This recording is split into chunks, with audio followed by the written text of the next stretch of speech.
Ladies and gentlemen, welcome to another edition of Beyond the Album Cover with Jarrell Mason, where we get inside the entertainment industry with those in the know and give them their flowers while they're here to be celebrated.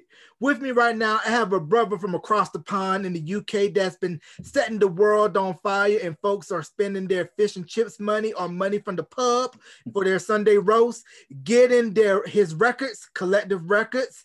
Come on over, and you're going to be hearing a lot more of this man's name in the near future. So, ladies and gentlemen, give a warm welcome to Beyond the Album Cover, Mr. Ricardo Williams. Ricardo, welcome, my brother. Thanks, man. Thank you so much. Thank you for an amazing intro.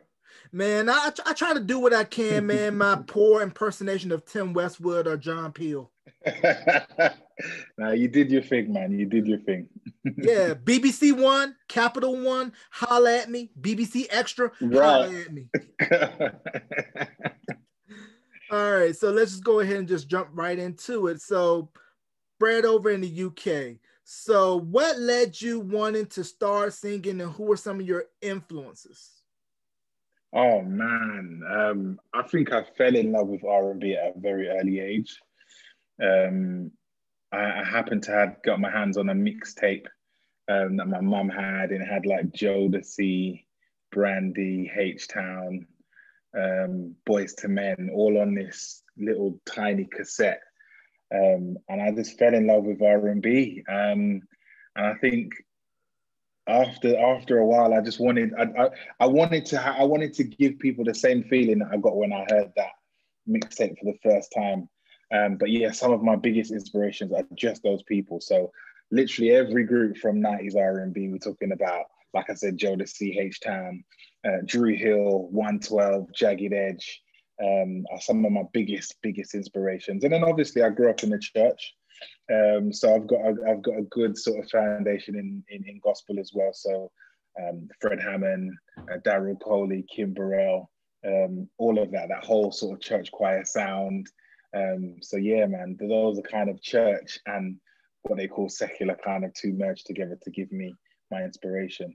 And we should mention that the founder of the cassette tape just passed away recently. So we want to say RIP, because like you, I was a mixtape connoisseur, taping songs off of the radio over here in the US. Right. But what I found interesting over in the UK was that back in the 80s and maybe a little bit of the 90s before it went commercial on Kiss FM, that R&B, black or soul radio, if you want to call it, used to be underground pirate radio, and your version of the FCC would shut down these pirate stations, and that was the only way that you could hear anything that was considered urban, because as I mentioned earlier, BBC One and Capital, they were pretty much like the UK equivalent of what Top 40 radio would be here in America.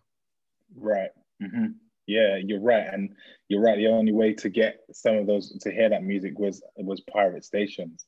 And there was loads of them. So yeah, if it wasn't for those things and those mixtapes, I would never have been able to listen to R&B in the way that Americans had access to it. Yeah, so shout out to Tosca and everybody, all a part of the pirate radio movement to help bring soul, urban music to the masses in the UK. And another interesting dynamic is the whole Northern Soul movement out of the UK was pretty much their whole take on Motown and how it was R&B heavy, but it was presented with a white face. You know, there's various DJs and, you know, the late Steve Walsh who covered Fatback Bands, I Found Lovin'. And then there was this spot in London, I believe, called Crackers, where they would do soul nights, where if you were of our complexion, you couldn't get in because it was primarily, like I said, it's like Coca-Cola, but in diet form with NutraSweet. That's right. Yeah, that's right, man. Yeah, so was there like a big divide racially in the UK between, you know, blacks and whites? Because we're seeing right now with the whole interview with Meghan Markle and Prince Harry that some of that stuff is coming to surface, and a lot of folks who don't really know the history of the issues in the UK are like appalled by everything that's just coming out now. Yeah, so it's quite interesting that you say that. So I kind of, I feel like especially like across the pond, they definitely feel like we don't have the same sort of race relations and that segregation and separation between sort of white and black people. But yeah, definitely sort of 60s and 70s in the very same way it was in America, probably just a little less violence or the brutality of the violence, but it was still happening. Police were still killing and harassing black people in the country. And there was still tension between blacks and whites. I think what happened in the 80s and 90s, some of the visibility of racism just went underground, but it was still very much there. So we were still very much affected in education and in health and with the police and all of those big institutions. It's all been the same. Nothing has changed. And I think with like the new Harry and Meghan interview, all it's really done is brought to like what we experience every day, what black people in the UK say every day, our experience. We know there's racism, and it's always those microaggressions, and it's always the things you can't exactly prove.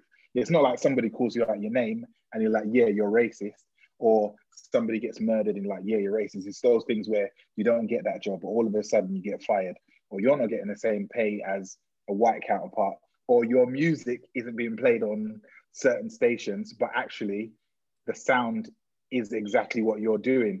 Or you have a concert and 10 people show up, somebody else has a concert and it's a sold out venue, or even things about being able to rent out a venue. So approaching a promoter and saying, okay, look, I want to rent this venue. And they're like, no. You're like, well, why? And there's no reason around it. But someone else who does the same type of music as you do has all access to those venues. So yeah, man, I think in terms of UK, US, our history of racism is deep and long, and it feels like it's forever enduring. Nothing's changed for us. I think it's just now more bubbling on the surface. It's a little less covert. Mm-hmm. Yeah, because about a year or so ago, I saw the movie Babylon, and how, a lot of the blacks from over in the UK ended up migrating over from the Caribbean. So that's why you have a lot of reggae influence and a lot of UK R&B. But for me, it was eye-opening to see that even though it was made in 1980, and how you're stating that most of the blacks in the UK knew that this is what's been going on, but now it's just been exposed to the world, and how it's not, whereas racism is just exclusively America, it's everywhere. It really is. And it's funny you touched on that. So I'm from Caribbean descent. So my parents came over in the Windrush generation. So that big boom in the 60s where the UK government invited, well, actually it was earlier than that, it was sort of 50s. So invited a lot of people from the Commonwealth, which was like the Jamaican Islands, Trinidad, Barbados, to come over and help rebuild the UK after the war. So yeah, a lot of, again, my influences come from that sort of reggae, Caribbean style as well. So yeah, a lot of what you're saying is it really rings home. It really rings true. Mm-hmm. And can you touch on what Lovers Rock is? Because I know Steve McQueen did a film about Lovers Rock, and I know that it's a homegrown UK thing. It necessarily didn't make its way over here in America. Yeah, so Lovers Rock, it was a bit of a moment in time, a bit of a movement. So there's very classic reggae, like what they call, well, not to confuse it with the current version of two-step, but it's like two-step is very slow. The bass is always riding, it's bass heavy. And it was just our expression of music. It felt, in some, looking back now, in some respects, it felt very, like very earthly, like very back home, like very African, if that makes sense. But with that Caribbean experience to it. Yeah, it was a beautiful era. My mum grew up in that era and she absolutely loved it. And that's some of my influences growing up, listening to, a lot of Lovers Rock. And then what it sort of transpired into, so that people like Beres Hammond and Garnet Silk all helped shape kind of my musical journey as well. So it's kind of a bit of a melding pot of that American R&B influence, the Caribbean influence, and the church influence. Right. And as we know, in the early to mid 80s, we had a second wave of the British invasion with acts like Culture Club, Human League, Duran Yeah, Duran yeah. exploding over here in America. And I felt the Hmm. UK was a little bit ahead of the curve as opposed to Americans when music videos first came out, because MTV initially had a lot of UK artists videos Hmm. in their catalog, because whenever they couldn't do Top of the Pops or whatever popular music show, they would do clips as stand-ins if they couldn't do a live performance. Yeah, So can we talk about the yeah, influence of Top of the Pops and how it was almost in those early years a rarity to see a black act on that show? yeah. Exactly that. Top of the Pops was huge, especially for when I was growing up. That's mainly how we consumed music. If it wasn't on radio, we would definitely be tuning in. I think it was like every Saturday night. We'd be tuning in to see all these amazing acts perform live on Top of the Pops, and it shaped a lot of everyone's musical style and also musicianship. Everybody wanted to be on Top of the Pops. That was the goal. That was the dream. Every musician wanted to play behind somebody that was on Top of the Pops. So it was always about, okay, how do we become the next best? And Top of the Pops definitely shaped that for a lot of musicians, including myself. But like you said, it was very rare. It was very rare that we would see um, anyone of color on Top of the Pops. Even down to sometimes when the vocalist for certain songs was a black person, we wouldn't see them fronting on Top of the Pops. We wouldn't see that imagery. And I guess that's what probably led us to, and again with Americans as well, with Soul Train, started making our sort of our own platforms, so we could have that same space and we could celebrate our artists the same way that the mainstream does. Right, because I know back in the 80s, Jeffrey Daniel Shalimar, he had a spinoff of Soul Train called 620 Soul Train. And then there was another show called, I Mm-hmm. believe, Solid Soul, which was the UK's way to showcase black acts. Because, Right. like we're stating, Top of the Pops, you'll be rare to see anybody black performing, let alone hosting. Dixie Peach was the first Right. black Right. presenter, or what we would call in the US host of Top of the Pops, because they Mm-hmm. pretty much took most of Yeah. the DJs that were on BBC One and just rotated them in and out. Exactly that. Exactly that. Yeah, now we mentioned earlier, Brandy, Jodeci, H Town, and how during those days, you would be rare to see a US R&B artist unless they were performing tour wise over in the UK, did a TV appearance, Right. or if you knew family in the States that could get you their records for the cheap or pay a pretty penny for those imports. Mm-hmm. Yeah, and even for me growing up as well, I remember spending. Oh, I can't even calculate how much money I used to spend on importing, and that was further along the line. That was talking about sort of mid '90s, where I was spending like half of my salary at the time. I was like quite a young, just general working, but I was spending hundreds just on imports with for music like Brandy and Faith Evans. And yeah, it was hard to get. And so you either had to know someone who could get the imports for you, or if you were lucky enough at the time, because ticket prices were so high, if they Mm. were on tour and they happened to come over, it would either be, all right, they're coming, so you've got 6 months to save so you can go to this concert, or you might know the doorman and you can, Mm. work something. But yeah, it was, I think it was, like you said, it was hard to consume it. But eventually, it all stopped. The floodgates opened, and we kind of just got that influx of American R&B. But to be fair, speaking with my peers, um, it was a community kind of thing. We all clubbed together to share what we knew about sort of the new R&B in America, and who's the hottest artist, and what have the Whitehead brothers done now, and what's the new Blackstreet song. And what you'd find, like we talked about earlier, is we'd all start creating mixtapes from wherever we could get it from. Wherever some of the pirate radio stations would play the records, and we would start sharing mixtapes. And I think that's how, from a community stance, we kind of really embedded American R&B in our sound and in our lives.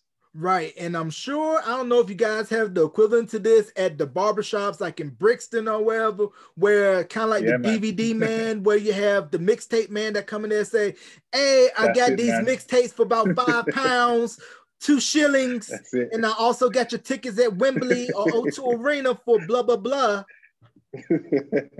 That's exactly it, man. That's exactly how it runs. Barbershops, takeaways, like your Jamaican takeaways. Yeah, you'll always find someone who knows someone who's got the drop on the new music. So yeah, man, the good days. The hookup is universal. It's not an American thing. The hookup Right, is right. universal. But the one cool thing that I found about, R&B over in the UK was that before Sade, 52nd Street, Loose Ends, Soul to Soul became household names here in America, they pretty much got in on the ground floor over on your side of the pond first before they exploded over here in America. Yeah, and I think, to be fair, that kind of model has always, up until now, has been the way forward. Is you sort of, you gain this local grassroots support that gives you almost the credibility to kind of be like, okay, now we want to take this a little bit more global and maybe branch out to Europe and Asia, and then also tackle America. And for us UK artists as well, America is the mecca of R&B, so that's where we always want to head to and do it well there and get the recognition there. But yeah, like some of the artists that you mentioned, Loose Ends, Piece by Piece, had their foundation here first and then kind of transpired over to America. Yeah, because I didn't know this until recently that there was a UK group called High Tension that recorded Happy before Surface reworked it for them. Yeah, there's a lot of that happens. But yeah, man, yeah. Right. And then also, too, you have the phenomenon, like I mentioned earlier, the Culture Club, Human League, Duran Duran, Spandau Ballet, then Wham, George Michael, and his huge international success once Make It Big crossed over here in America. And then Rick Astley had a couple of hits here in the US, but then PWL, saw Stock, Aiken, and Waterman, they pretty much took the formula of Motown, Holland Dozier Holland, all those songwriters and producers, and applied that with Rick, Kylie Minogue, Princess, Mel and Kim, and pretty much had their own version of UK R&B, but with a pop appeal.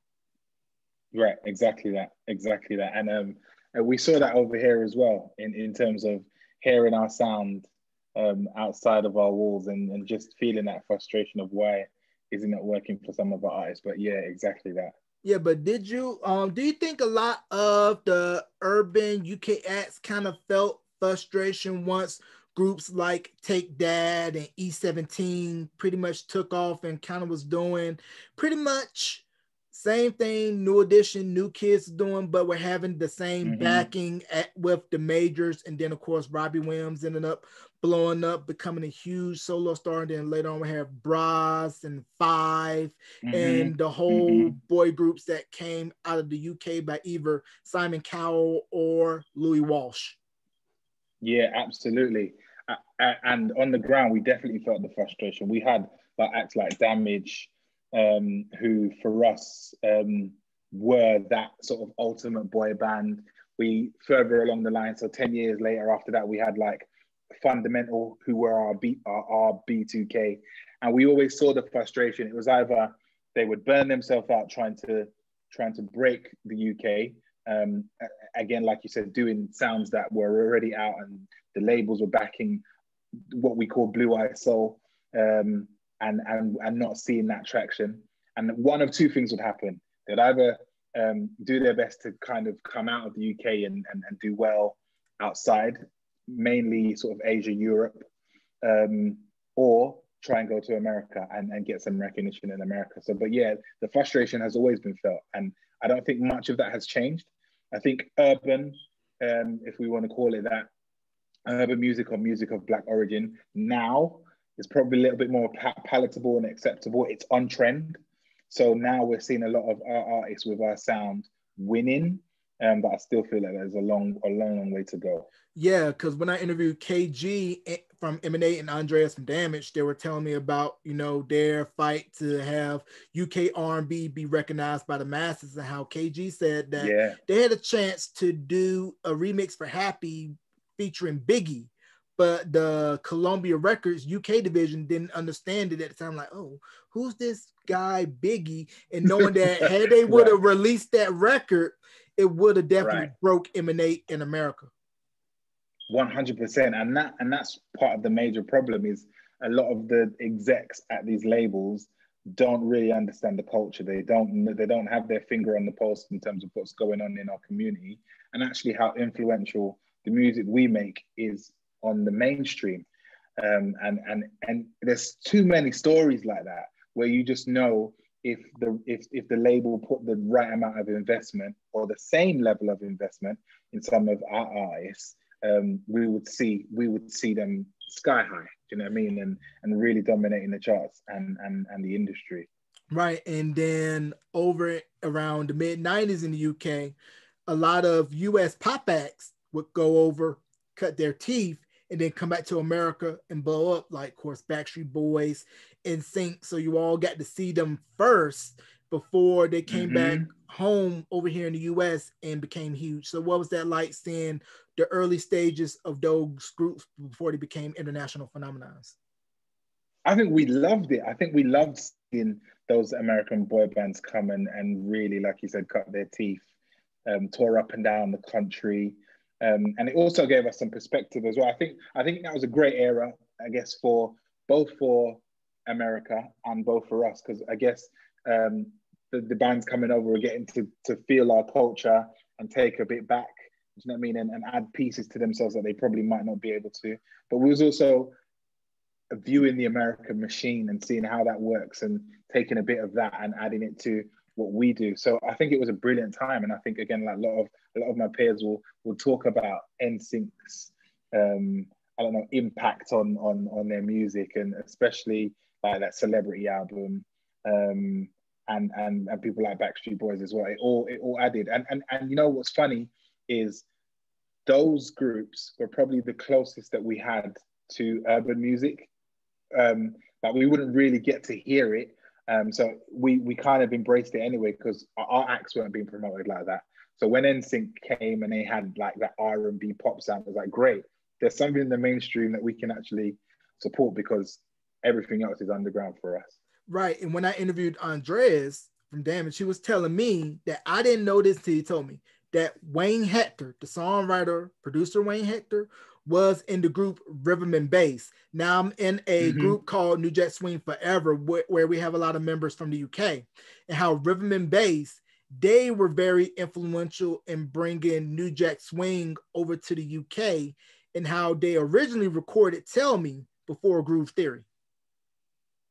I didn't know that. Wow. Okay. I didn't know that. Yeah, they originally did Tell Me before Groove Theory, and then I think they also were supposed to record I'm in Love, which went to Joe. Wow. Okay, I didn't know that.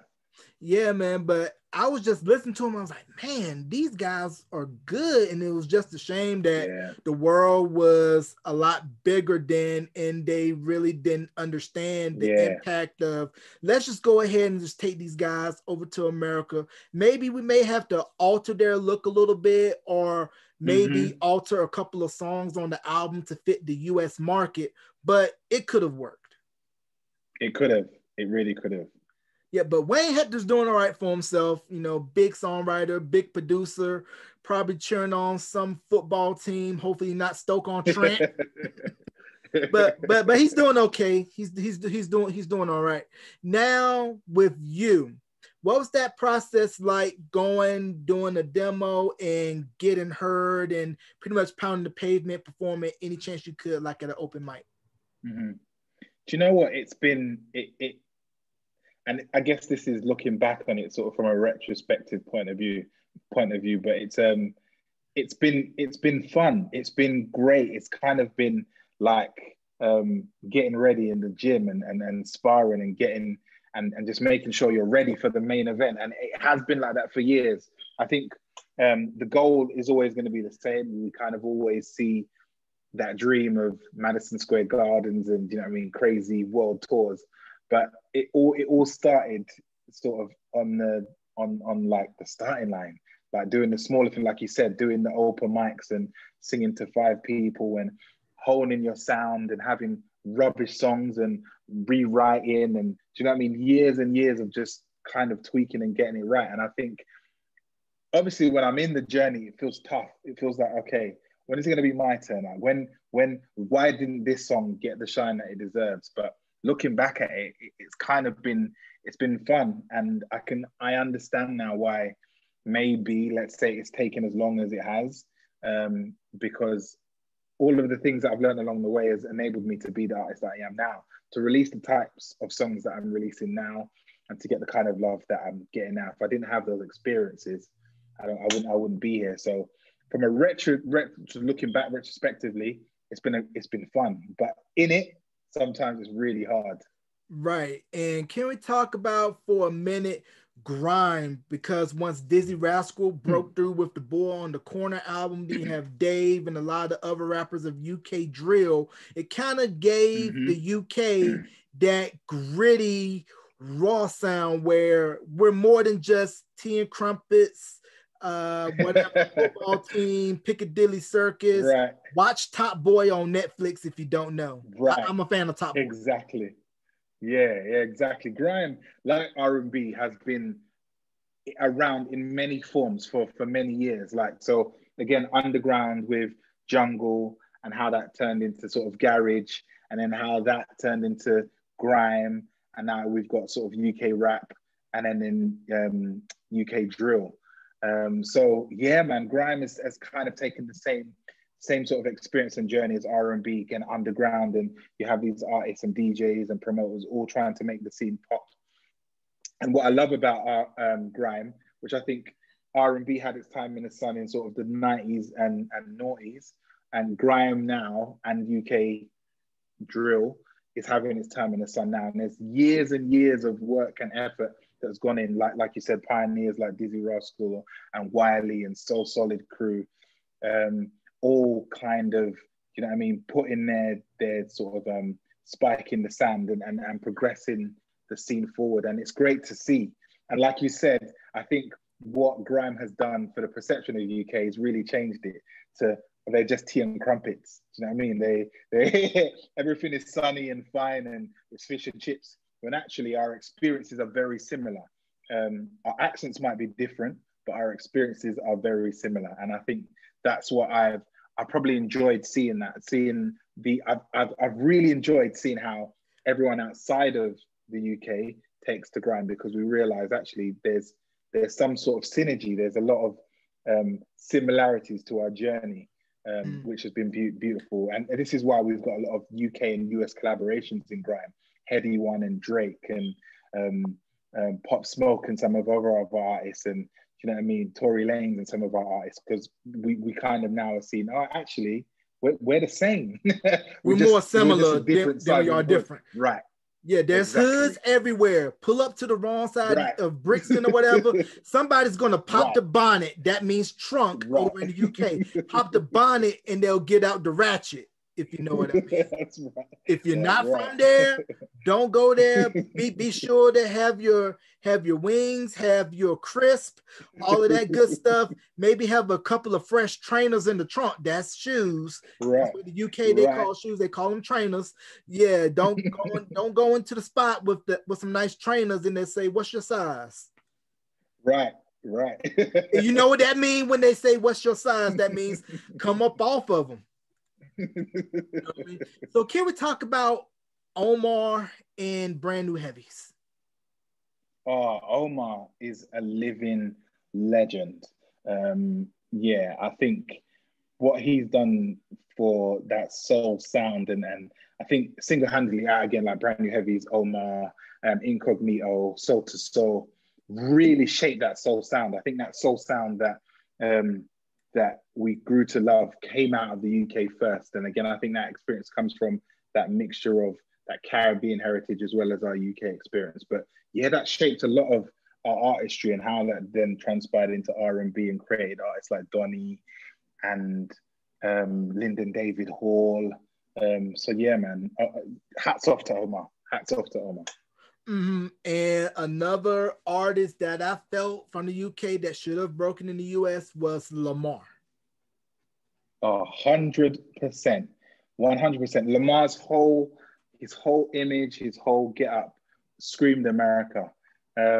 Yeah, so I don't know if he did well out there. I know he toured for a while and he did well, sort of the world tours and the European tours. But yeah, I agree. I feel like he was definitely destined for America. Such a silky voice, like very reminiscent of Luther Vandross, but sort of with that new swag. Loved it. Yeah, because I remember hearing the 50-50 record on a lot of mix shows because it sampled Cannot the Hustle by Jay-Z, which in turn sampled Fool's Paradise by Melissa Morgan. And how like, man, this guy is going to break. But I always feel like the UK's bread and butter is pop because, you know, That's like it. we mentioned earlier, Take That, Boyzone, Bros, E17, Five, Westlife, Spice Girls, All Saints. What makes you think that the UK has such a strong knack for making good pop records, good pop groups? Oh, I forgot to mention S Club 7. Oh yeah, that's it. It was just a formula. It was just a formula. It was something that I think we've had for a while with the Beatles and some of those other bands coming up in the 60s and 70s. We've had that good pop sound. The Rolling Stones, again, weren't all the way rock. They were like commercial rock. And I think as time moved along, we that was a template. We understood how to put bands together, how to create good commercial songs. So yeah, it's just like you said, it's just a shame we didn't get the same support in R&B because the infrastructure was there and ready for us to grow. Like some of the bands were there ready for us to grow. But yeah, we've typically been really good at making pop music. Right, because I didn't know this until I saw the Bee Gees documentary, How Can You Mend a Broken Heart, that they were already huge in the UK before they came over to the US and then blew up with Saturday Night Fever and everything prior to that their pop material was very Beatlesque. Yeah, exactly. And I think that's a lot of the blueprint of some of the bands that have come up in the 60s and 70s. Is the template of the Beatles and some of those other bands like that.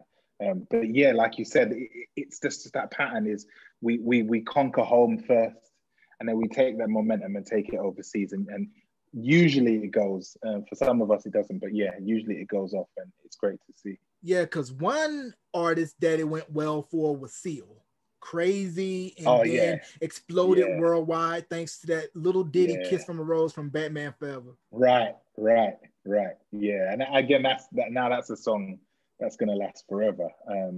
Seal did that, man. Seal did that. Right. And do you think the success of Craig David, both at home and abroad, kind of made UK R&B a little bit more noticeable on the mainstream record label and radio's radar? Because when Rewind came out with Off of Dodger, that set the stage for everything to come with Born to Do It and his transatlantic success between home and here in the US. I think what the success for Craig David did for R&B was show that there was a bigger appetite than the labels realized that there was for it, and that Black artists doing Black music can sell very well, can sell over consecutively over a good number of years, and rival some of the other people in the charts. And I see off the back of that, we started seeing more UK R&B signings like Jamelia, Gabrielle, and the list just kind of goes on. But yeah, it really helped move that forward for us. So again, Craig David, another legend and a pioneer for blazing that trail for UK R&B. Yeah, because we mentioned earlier the NSYNC Celebrity album and how there were a couple of cuts on there that were influenced by the whole two-step garage movement, and that was pretty much right around when Born to Do It was out and it was hitting, because they were listening heavy to, you know, Craig, Miss Dynamite, Mystique, and everything that was coming up. Now, Miss Dynamite, I felt she should have blown up more too. 100%, 100%. I think hers was just timing. I just think, yeah, I don't know why that didn't happen, but she had some big songs over here. But I think it was just timing for her. I think maybe it was just at the end of that sort of UK invasion of America. But yeah, like you said, yeah, the influence of that two-step carried across even down to Dark Child. I was watching an interview with Rodney Jerkins talking about the influence of two-step that he had when he heard it in the club for the first time, and he brought it over to America and introduced it to Brandy and some of her songs, like The Boy Is Mine. He talks about actually how it was like a two-step song, or influenced in that, and then sort of scaled it back to fit an American audience. And so, yeah, the influence is crazy. It is crazy. Right, because I was listening to Questlove Supreme, and Questlove, of course, from the Roots, for those of you that have been living under a rock for the past 3 decades, was talking about how they lived in Europe for a little bit before going back over to the States, and how they were over in the UK when two-step and everything was huge. And when you listen to the end of You Got Me, that little break, it's clear two-step. Yeah, 100%. 100%.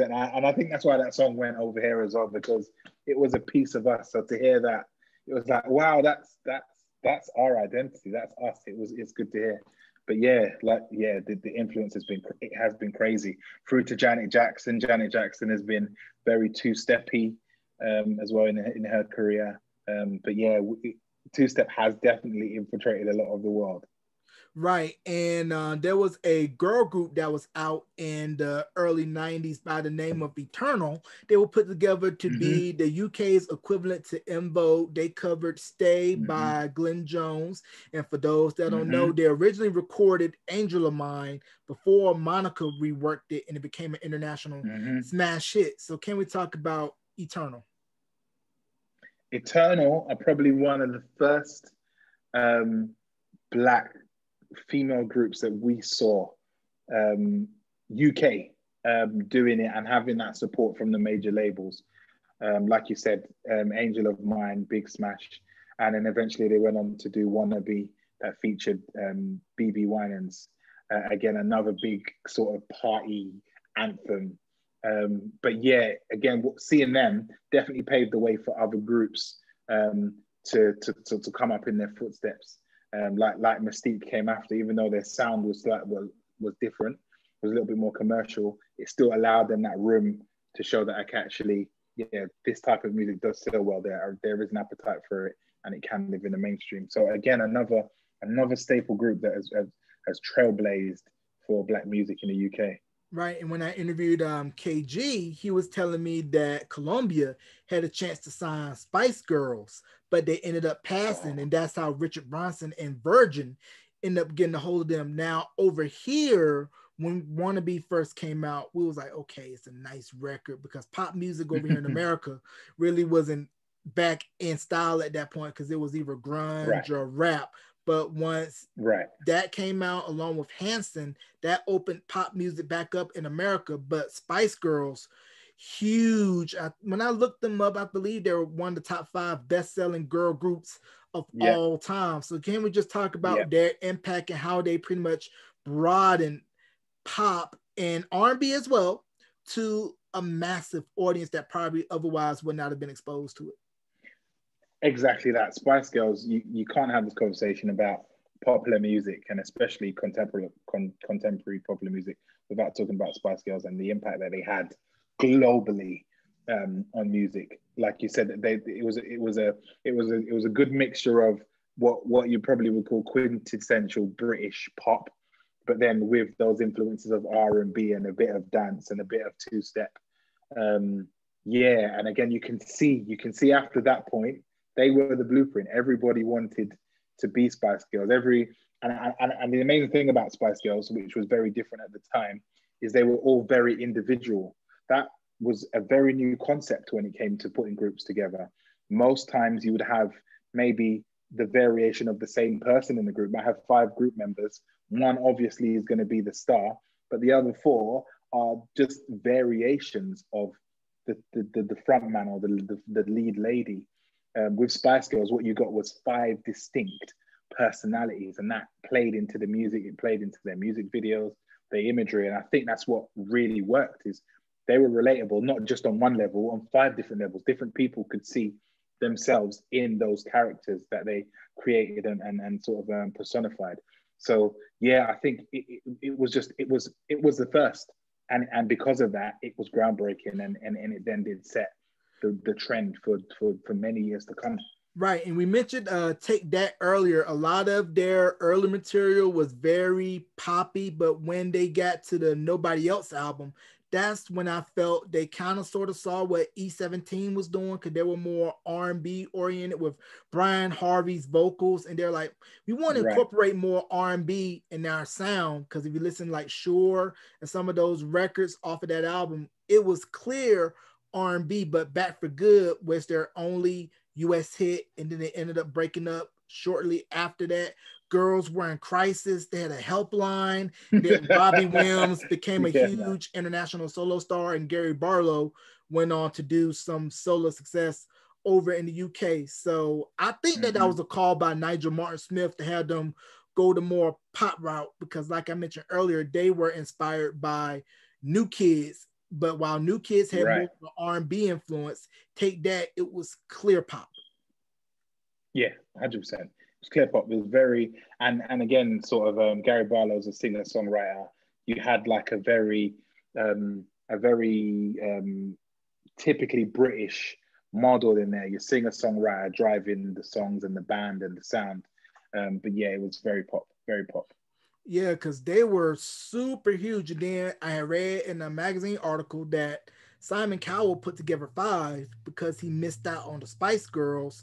And they had moderate success over here in America, and they were just about to break, but they passed up on a little ditty that went to NSYNC, and that was Bye Bye Bye. That was originally supposed to be for 5. Right.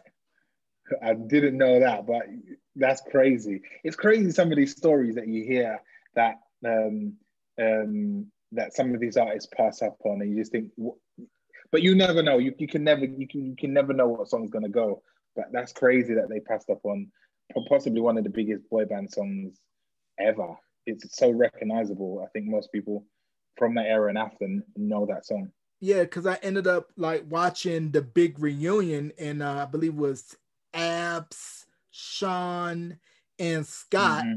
They all did it, and I think Rich too. Jay didn't do it, but he did a sit down interview to explain his piece. And when I saw it, it looked like he was like living off the grid and just wanted a more normal life. But I felt 5 definitely would have broke over here more, because their 100%. Look was very US oriented, and I believe they were self-contained. They did a lot of the stuff themselves, and they were pretty much E17 on steroids.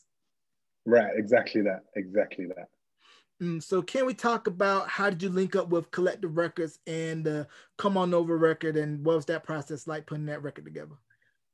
Yeah, man. So I've been working for doing this R&B journey for a minute now, and like we spoke about in the interview, I started to get some real good traction over the last couple of years. So over the last 3 years, it all sort of started to change.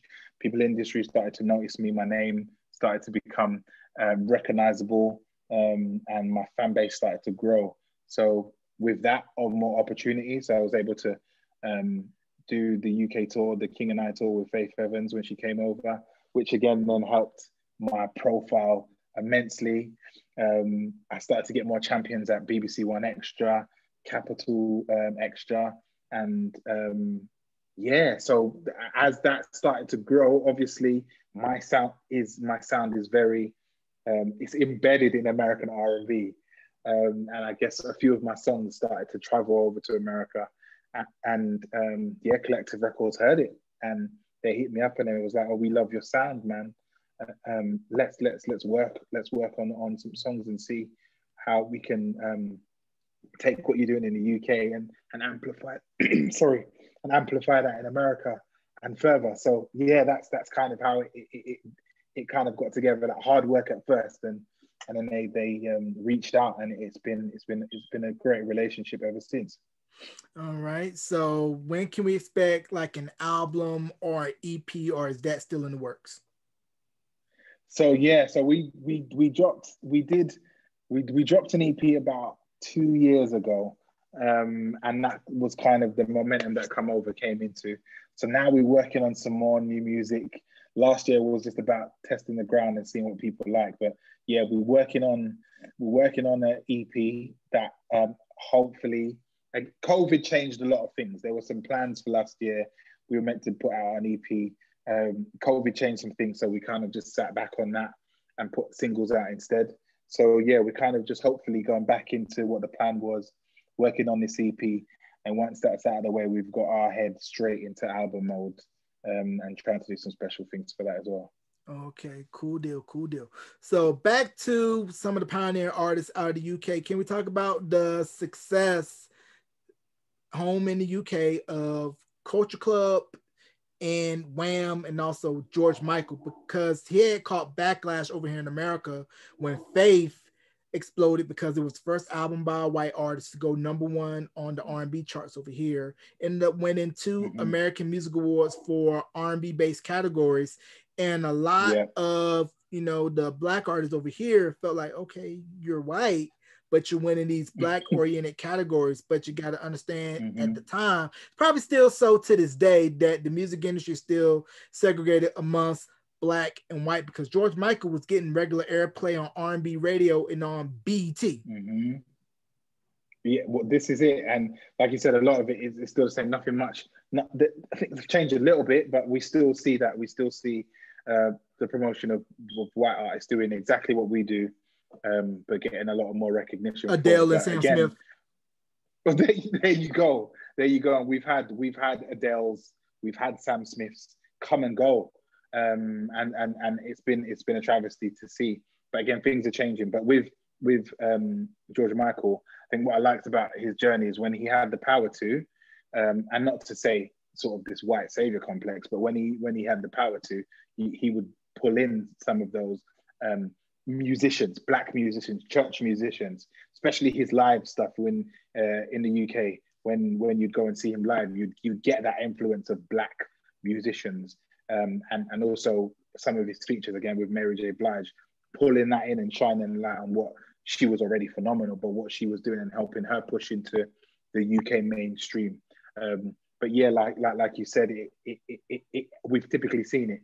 We've seen that, and George Michael had that, and bands like Wham as well had that as well. But yeah, and Culture Club, like I said, huge, both home and abroad. Boy George ended up doing a couple of records with Teddy Riley, which I was super stoked about, and felt that had George Michael or Rick Astley gotten a hold of some Teddy Riley productions, that would have been insane. Yeah. It would have been insane. That mix would have been that mix of different sort of musical styles and different places musically would have been fantastic. And Teddy Riley is an absolute legend. What he's done, what he did for New Jack Swing and Michael Jackson and that Danger album, and obviously Guy and Blackstreet.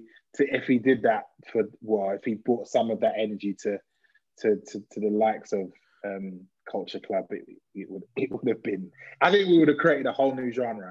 It would have been the birth of something brand new. Right, and we mentioned earlier M&A and how they were the first ones on the urban side in the UK to really show everybody like, hey, if you're black from the UK, you can do this. So what was it like seeing them get that traction? Because when I interviewed KG, he was saying how they didn't come up the traditional school like the pop acts where they were manufactured, put together, went through the traditional inroads, and it was all organic. And keep in mind, his brother was a big star in the UK as well, had a hit single with the song Dreaming. Yeah, man, it was inspiring to see.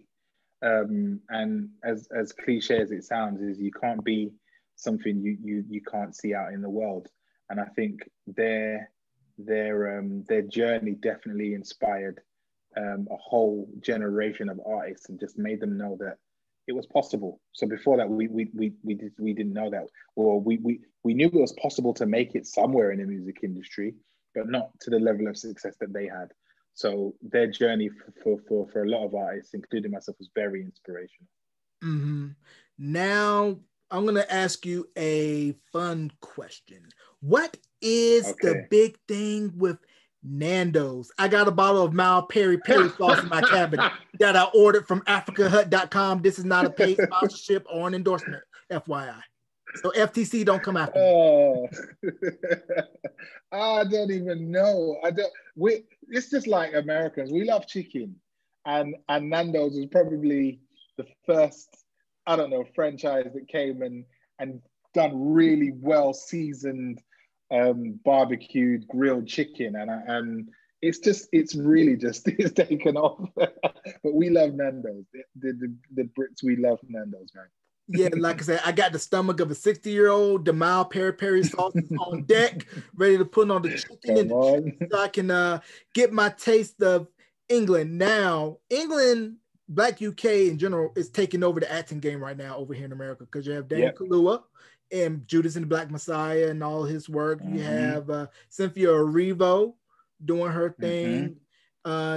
Damson Idris, Snowfall, Idris Elba, Daniel Oyelowo. So what do you think it is about, the Black UK actors and actresses that they're having strong footholds over here in America? Do you know what? I think it's their time. We like we spoke about in the music scene. It's the same for entertainment and for acting and for film.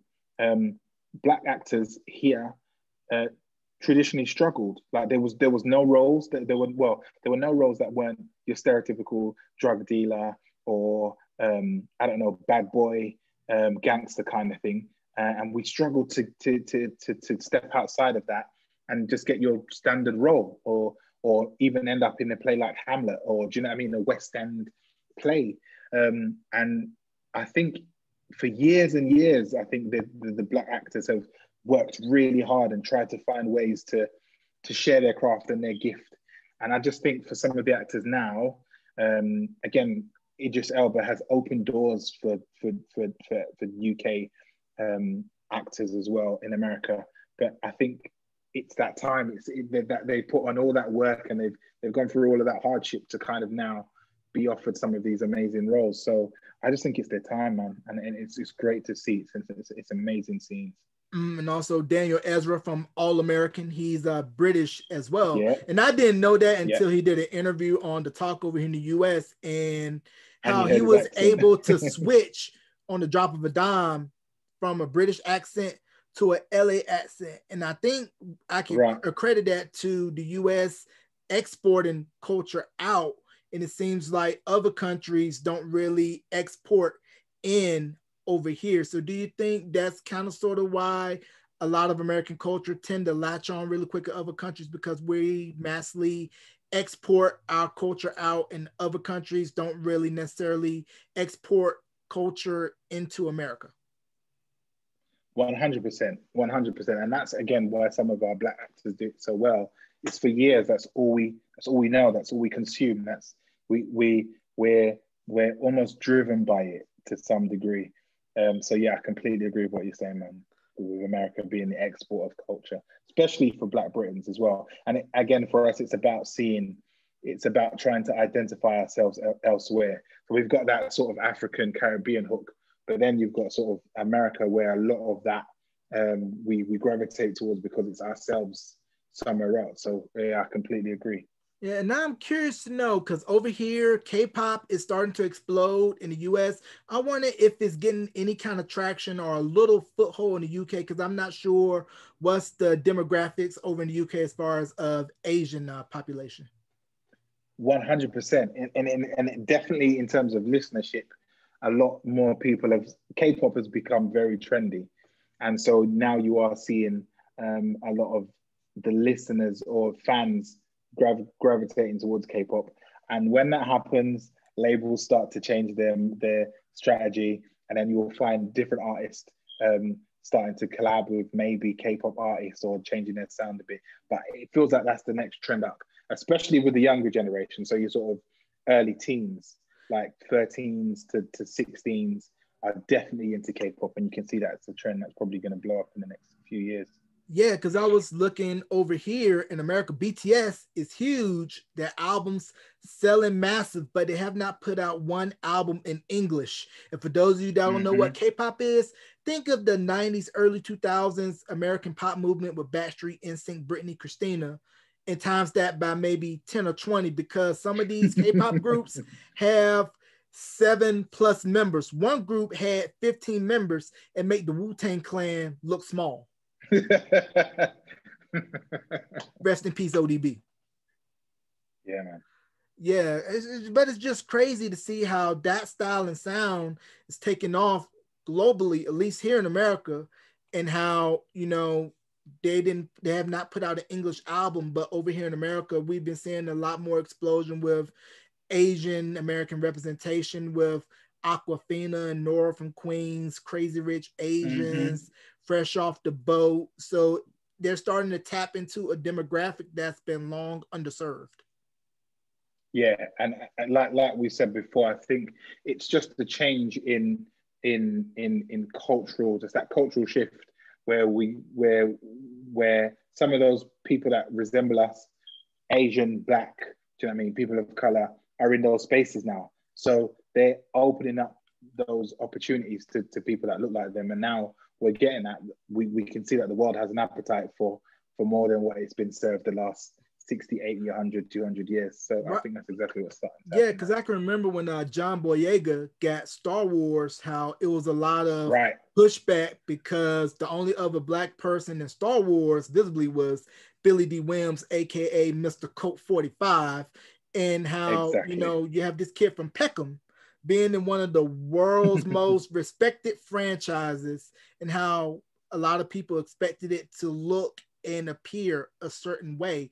But the one thing I appreciate about John Boyega is that when everybody was doing the Black Lives Matter movement, once George Floyd was killed and Breonna Taylor was killed, he was outspoken and he's like, I don't care about my Star Wars money. I'm going to speak my truth. And Right. if they don't like it, then I can give them the peace sign. For those of you that don't Right. know, in the UK, when we give the peace sign in America, it means peace. But the peace sign in the UK means the reverse, we're number one.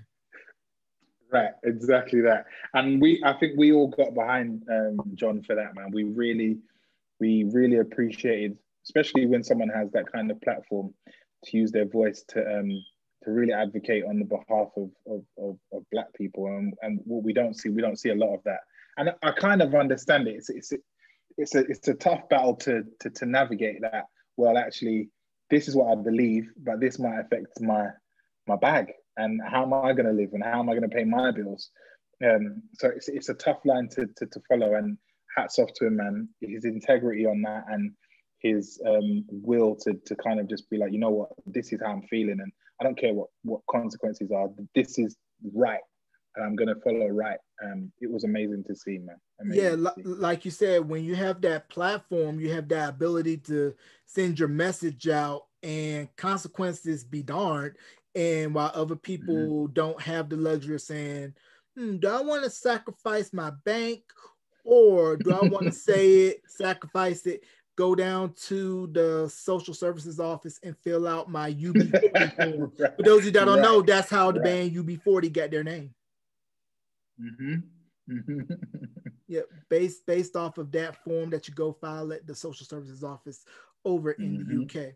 So before we wrap this interview, talk about any current projects you got coming out, any shout outs, and also plug your social media.